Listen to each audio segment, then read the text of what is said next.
Now we're starting a subject called difficult conversations.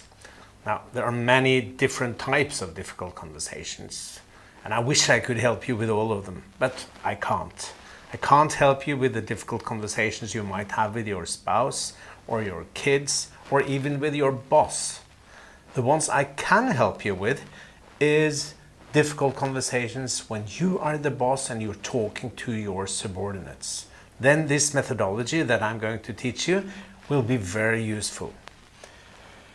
Well, different situations, different topics are difficult to different persons. Some people think it's easy, some people think it's difficult. It might be difficult to fire someone. Well, it's not really difficult. It can be done, and it always ends up with someone leaving the company. But it's hurtful, but it's not really difficult. What is really difficult is to have a conversation, a difficult conversation with someone who is supposed to remain in the company and stay motivated and perform well. Very often it is about addressing low performance, telling someone that they are not performing up to standard, or that you as a leader is disappointed with how they deliver. That's a very tough message, and especially if it comes as a big surprise to your subordinates. That is when it turns really difficult.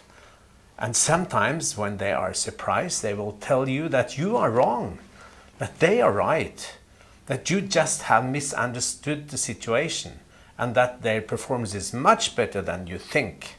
Have you experienced that? Being in a conversation with subordinates who seems to be in a totally different world? Well, that is what we call a difficult conversation, and that situation is exactly what we are going to deal with in this program.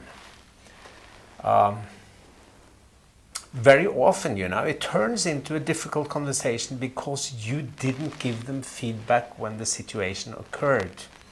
You tend to wait, hope maybe that it would pass, and it won't.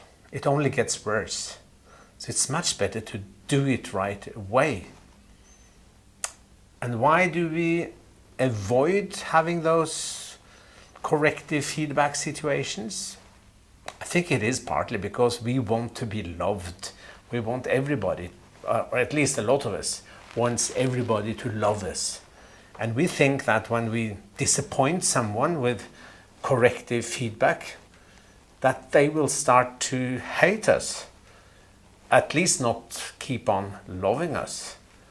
And that's the reason, I think, why quite a few of us postpone the situation when we give corrective feedback. What we should do, of course, is instead of postponing it, giving feedback according to or following the methodology of the experience cube. You remember that from one of the previous sessions, describing the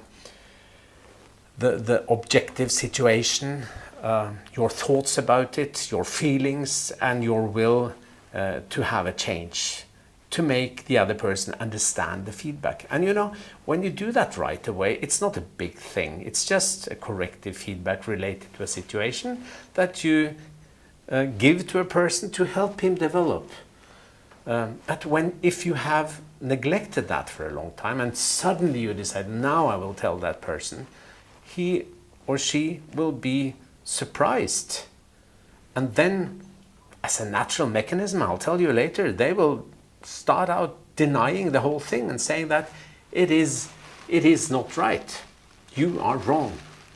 And then we have started a difficult conversation, which turned this difficult exactly because you were afraid to be disliked and postponed the situation of giving feedback when that situation occurred. And the sooner you give that feedback, the better. And even if it has escalated like this then, and you think that it is time I give that feedback, and you maybe suspect it will end up as a difficult conversation, then don't postpone it anymore. Even though it turns into a difficult conversation, just do it. And if it turns into a difficult conversation, I will teach you how you can deal with it. That will be in the next session.